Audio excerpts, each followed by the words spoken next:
又係一個雷雨天氣嘅星期日，今日主要活動都係喺屋企做 gym 剪片、陪狗仔同埋煮豐豐食堂。睇返嚟緊呢2個月嘅 schedule， 有各種各樣嘅出差、加班、去旅行嘅 trip， 好多個週末都唔得閒煮飯住。下次更新週末喺屋企陪狗仔煮晚飯嘅主題，應該都要等到7月尾。鍾意呢個主題嘅朋友就要等一等啦。大家放心，薯仔同埋粟米會去住狗酒店，有各位哥哥姐姐照顧住佢哋。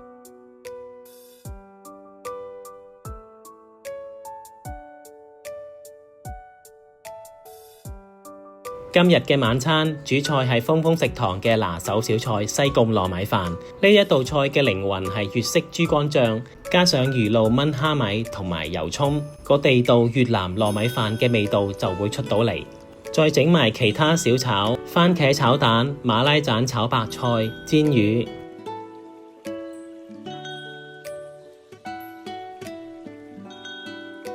話咁快一餐簡單而又地道好味嘅晚飯就準備好啦，我哋唔客氣啦，下一集再見，拜拜。